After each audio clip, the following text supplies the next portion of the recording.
Baik, Assalamualaikum warahmatullahi wabarakatuh. Selamat pagi. Waalaikumsalam warahmatullahi wabarakatuh. Selamat pagi. Selamat pagi, Bu. Semangat sekali ya hari ini sepertinya. Sebelumnya, ibu tanya nih, apa kabar semuanya murid-murid Ibu? Sehat kan? Sehat belajarnya hari ini. Sehat, Bu. Nah, sebelumnya kita cek dulu ya daftar kehadiran hari ini. Siapa yang tidak hadir atau hari ini hadir semua? Ada satu orang, Bu, yang nggak hadir, Bu. Siapa itu? Junior, Bu, tidak berhadir, Bu. Ya, nanti sekretaris bisa ya catat daftar kehadirannya hari ini. Nah, sebelum kita mulai pembelajaran hari ini, ada baiknya kita berdoa terlebih dahulu ya. Ketua kelas bisa dipimpin doanya. Tolong pimpin doanya, Hana.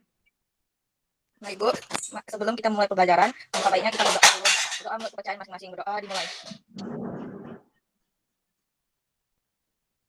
Berdoa selesai. Nah, baik, terima kasih ya Hana sudah memimpin doa pagi ini.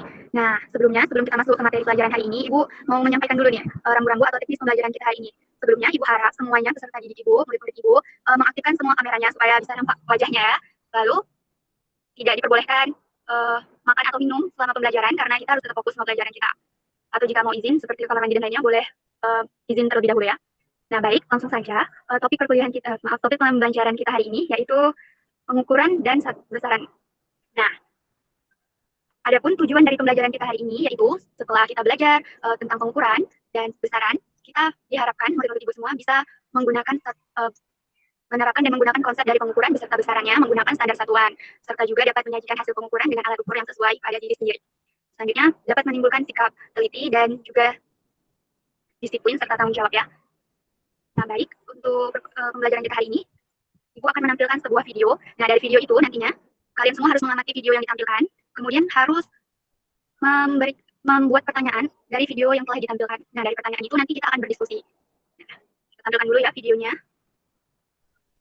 Nah, selagi menunggu videonya ini ditampilkan, Ibu mau tanya dulu, sebelumnya anak-anak murid Ibu udah pernah belum belajar tentang besaran dan satuan juga pengukuran?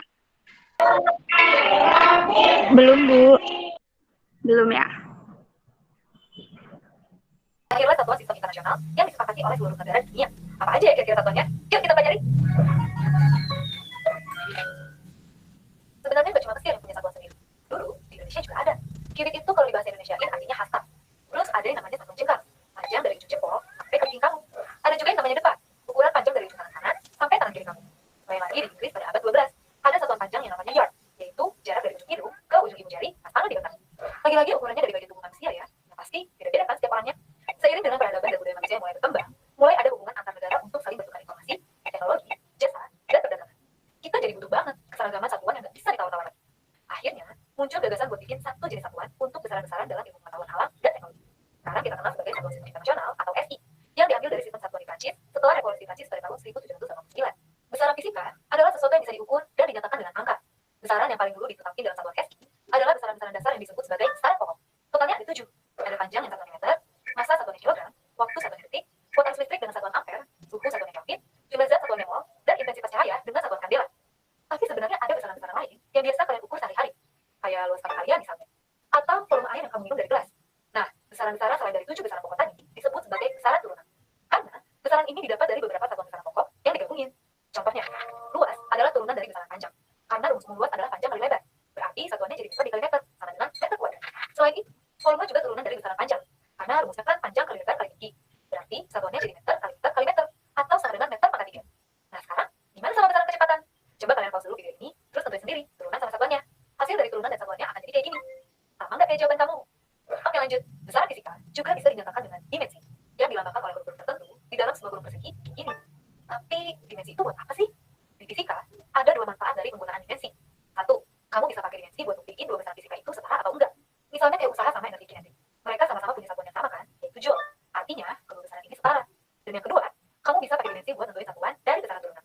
Nah, pada tabel ini, ada dimensi untuk setiap besaran pokok yang ada di satuan ini. Buat besaran turunan, kamu tinggal turunin aja dari besaran pokok, terus diganti deh sama dimensi. Misalnya, luas sama dengan panjang kali lebar. Dimensi untuk besaran panjang adalah L. Jadi dimensi untuk luas adalah L dikali L atau L kuadrat. Contoh lainnya ada kecepatan. Rumusnya jarak per waktu. Dimensi untuk jarak adalah L.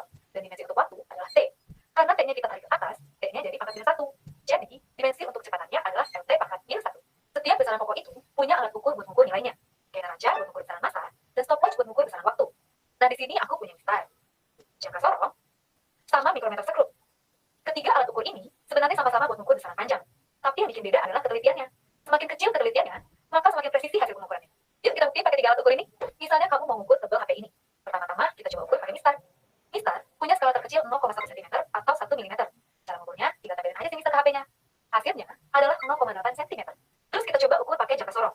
Jangka sorong punya 2 skala, yaitu skala utama yang ada di atas ini dengan ketelitian 1 mm atau 0,1 cm dan skala nonius yang ada di bawah sini dengan ketelitian 0,1 mm atau 0,01 cm. Jadi skala terkecil jangka sorong adalah 0,01 cm. Kalau pakai jangka sorong, kamu harus perhatiin kedua skalanya, pas lagi nentuin panjang suatu benda. Pertama-tama, perhatiin angka di skala utama yang berhimpitan dengan angka 0 pada skala nonius. Kita anggap A. Terus kamu perhatiin garis keberapa di skala nonius yang berhimpitan sama garis di skala utama. Cari yang benar-benar sejajar ya. Nah, garis itu yang bakal dikali sama skala terkecil jangka sorong. Terus ditambahin sama hasil pengukuran dari skala utama. Sekarang kita coba ukur HP-nya ya. Di skala utama, angka yang berdekatan sama angka 0 pada skala nonius adalah 0,8 cm. Terus garis di skala nonius yang berhimpitan sama garis skala utama adalah garis kelima. Berarti hasil pengukuran HP ini adalah 0,8 cm ditambah 5 dikali 0,01 cm, yaitu sama dengan 0,85 cm. Udah kelihatan kan bedanya antara mistar sama jangka sorong? Nah, sekarang kita coba bandingin sama hasil pengukuran pakai mikrometer sekrup. Mikrometer sekrup ini juga punya 2 skala kayak jangka sorong. Skala utama yang ini nih, skala terkecilnya adalah 0,5 mm. Dan skala nonius yang ada di seluruh luar dengan skala terkecil 0,01 mm. Paling kecil di antara 2 alat ukur tadi. Cara nentuin hasil pengukurannya juga sama kayak jangka sorong. Harus perhatiin kedua skalanya. Pertama-tama, perhatiin garis skala utama yang paling dekat sama seluruh luar. Terus, perhatiin garis mendatar di skala nonius yang berhimpitan sama garis mendatar di skala utama. Sama kayak jangka sorong, angka yang berhimpitan di skala nonius itu dikali skala terkecil mikrometer sekrup. Habis itu, ditambah sama hasil pengukuran dari skala utama. Kalau kita coba ukur HP ini, bisa kalian lihat garis skala utama yang paling dekat ke seluruh luar adalah 8,5 mm. Dan garis mendatar di skala nonius yang berhimpitan sama garis mendatar pada skala utama adalah 34. Berarti, hasil pengukuran HP pakai mikrometer sekrup adalah 8,5 mm ditambah 34 dikali 0,01 mm sama dengan 8,84 mm atau 0,884 cm. Kebuktikan, kalau semakin kecil ketelitian alat ukur, maka semakin presisi hasilnya. Tapi, sebagai makhluk yang tidak sempurna, kita pun nggak bisa bikin sesuatu yang sempurna, termasuk bikin alat ukur. Mau sehati-hati apapun, pasti ada aja kesalahan, baik dari kitanya atau alatnya. Artinya, kita nggak mungkin memperoleh hasil pengukuran yang benar-benar presisi.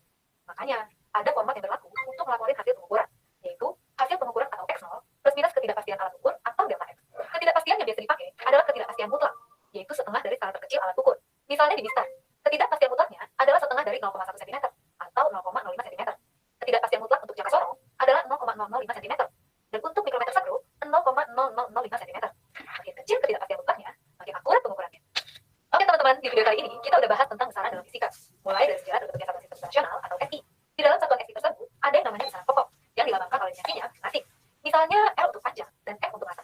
Dari besaran-besaran pokok tadi, kita bisa dapat besaran turunan. Contohnya luas, dengan dimensi L pangkat 2 dan kecepatan yang dimensinya L per day atau LT pangkat 1. Terakhir, kita juga belajar tentang 3 jenis alat ukur untuk besaran panjang, yaitu mistar, jangka sorong, dan mikrometer sekrup. Kita juga belajar cara nentuin hasil pengukurannya. Oke teman-teman. Nah, gimana setelah menonton video tadi? Kira-kira udah punya belum pertanyaan-pertanyaan yang udah terpikirkan nih murid-murid Ibu? Atau masih belum mikiri pertanyaannya? Sebelumnya, Ibu mau tanya dulu nih. Dari semua anak murid-murid Ibu, siapa yang pernah melakukan kegiatan pengukuran? Saya, Bu. Nah, Saya, Bu. wah, berarti ada beberapa orang yang udah pernah ya. Tapi Ibu rasa pasti semuanya udah pernah melakukan kegiatan pengukuran. Nah, kalau pernah, alat ukur apa nih yang kira-kira pernah digunakan pada saat kegiatan pengukurannya? Ayo, siapa yang mau jawab? Penggaris, Bu. Lebih sering mistar, Bu. Oh, Iya, Bu. Penggaris, Bu. berarti rata-rata itu pernah melakukan pengukuran panjang menggunakan alat ukurnya itu mistar atau penggaris ya.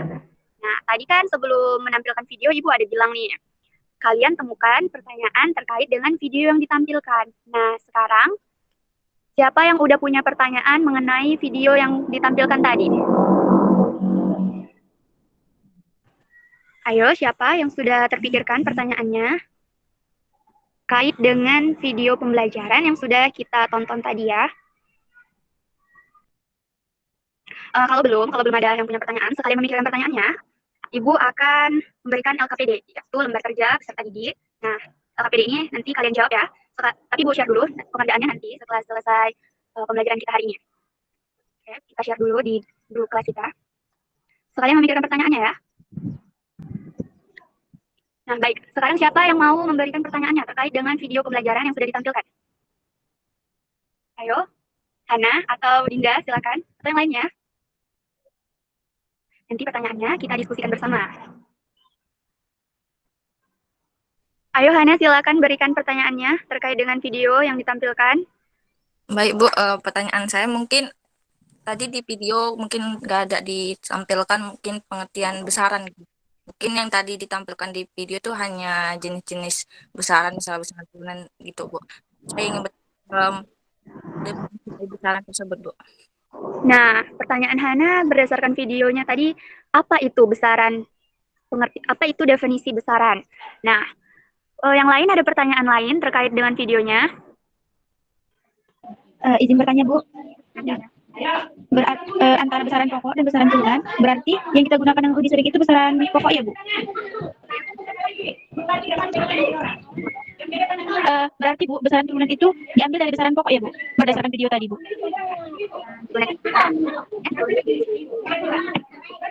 Terkait dengan pertanyaan Dinda, ada yang bisa memberikan tanggapan? Dan terkait dengan pertanyaan Hana dan Dinda ya, karena berhubungan tadi Hana bertanya, apa sih definisi dari besaran itu, Bu? Nah, sebelum dari pertanyaan Dinda, kita ke pertanyaan pertama dulu. Pertanyaan Hana, apa sih besaran itu? Siapa yang bisa menyimpulkan? Apa sih besaran itu? Berdasarkan video yang ditampilkan sebelumnya. Saya Bu, terkait dari pertanyaan Hana apa itu besaran? Besaran adalah sesuatu yang dapat ditentukan atau diukur dan hasil pengukuran itu dinyatakan dengan satuan Bu. Terima kasih. Nah, itu tadi tanggapan Intan mengenai definisi besaran. Ada yang lain yang mau menanggapi terkait dengan definisi besaran? Izin menanggapi, Bu. Ya, silakan. Menurut saya, Bu, dari video tadi, besaran itu adalah segala sesuatu yang dapat diukur, Bu. Nah, ya. Jawaban Intan dan jawaban Dinda sudah benar. Jadi, besaran itu merupakan segala sesuatu yang dapat ditentukan atau diukur. Dan hasil pengukurannya dinyatakan dengan satuan. Seperti itu ya. Selanjutnya, mengenai besaran turunan. Pertanyaan dari Dinda tadi, besaran turunan. Apa itu besaran turunan? Siapa yang tahu? Oh, sebelum ke besaran turunan, siapa yang bisa memberikan tanggapan mengenai besaran pokok? Silakan Intan. Kalau dia besaran pokok, ialah besaran yang satuannya telah ditetapkan terlebih dahulu dan tidak bergantung pada satuan-satuan besaran lain. Sedangkan kalau besaran turunan, dia besaran yang satuannya diturunkan dari satuan besaran pokok, Bu. Ya, terima kasih. Sudah besaran yang satunya sudah ditetapkan terlebih dahulu pada satuan besaran-besaran yang lainnya. Sedangkan kalau besaran turunan, seperti namanya, besarannya itu satuannya diturunkan dari satuan besaran pokok. Nah, selanjutnya nih, siapa yang mempunyai pertanyaan? Pertanyaan lain terkait dengan video pembelajaran yang sudah kita tonton tadi. Oh iya, terkait pertanyaan Hana tadi. Bagaimana Hana bisa dipahami tadi apa definisi dari besaran? Baik Bu, saya sudah mengerti tentang definisi besaran Bu. Terima kasih Bu. Iya, terima kasih kembali Hana. Ayo, anak murid yang lain. Ada pertanyaan terkait dengan video yang sudah kita saksikan sebelumnya? Nah, kalau tidak ada yang bisa atau belum berani mengajukan pertanyaannya terkait dengan videonya, Ibu nih yang bertanya ya.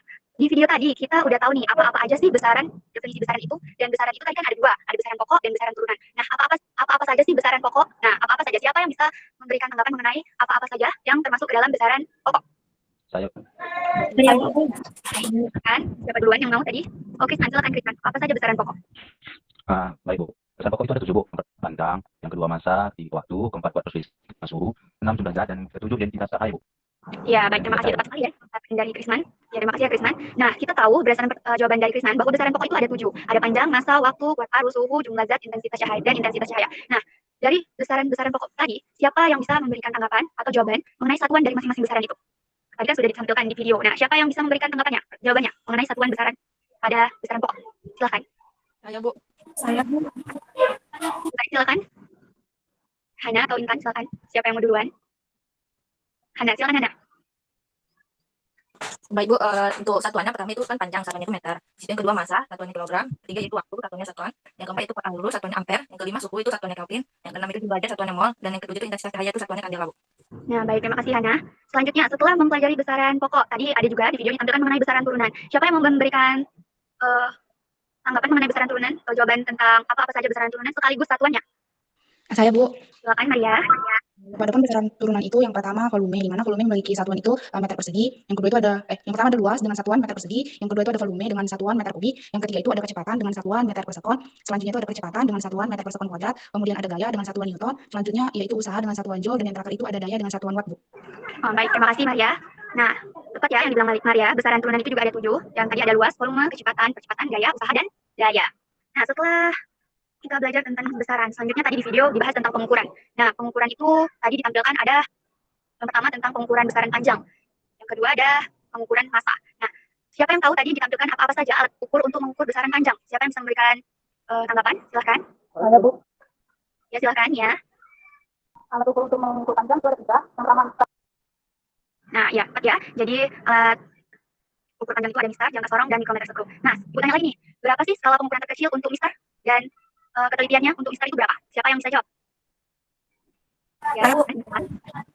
Untuk skala pengukuran terkecil itu 1 mm dan untuk ketinggiannya itu 0,5 mm, Bu. Ya, terima kasih ya Intan. Selanjutnya kita beralih ke pengukuran massa. Nah, siapa yang tahu alat ukur untuk pengukuran massa berdasarkan video yang ditampilkan tadi? Ayo siapa yang bisa memberikan tanggapan? Saya, Bu. Ya silakan Maria. Alat yang digunakan untuk mengukur massa itu neraca, Bu. Ya benar ya, neraca. Jadi alat yang digunakan, terima kasih Maria sebelumnya, alat yang digunakan untuk mengukur massa itu adalah neraca. Neraca itu ada beberapa jenisnya ya, seperti neraca Ohl's, neraca lengan, neraca pasar, neraca tekan, neraca badan, dan neraca elektronik. Selanjutnya ke pengukuran besaran waktu. Pengukuran besaran waktu ini, Ibu rasa ini sudah sangat familiar ya dengan kita semua. Siapa yang tahu alat ukur yang digunakan untuk mengukur waktu? Saya, Bu. Ya silakan Krisman. Stopwatch, Bu. Ya benar ya, terima kasih Krisman. Alat ukur untuk mengukur waktu itu ada stopwatch. Nah sekarang kita yang bisa memberikan kesimpulan mengenai diskusi kita sebelumnya. Kan tadi kita sudah berdiskusi mengenai apa itu besaran, mengenai apa itu pengukuran, macam-macam besaran, dan macam-macam alat ukur. Siapa yang bisa memberikan kesimpulannya yang bisa diambil dari diskusi kita tadi? Saya, Bu. Ya silakan Hana. Baik, Bu, terima kasih. Di sini saya dapat simpulkan pada materi tentang besaran bahwa itu adalah sesuatu yang dapat ditentukan dapat diukur dan hasil pengukurannya nyatakan dengan satuan. Sedangkan satuan itu merupakan sesuatu yang digunakan sebagai pembanding dalam pengukuran tersebut.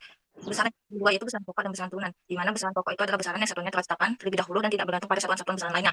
Besaran pokok ini ada 7 seperti panjang, massa, waktu, arus, listrik, suhu, jumlah zat, intensitas cahaya.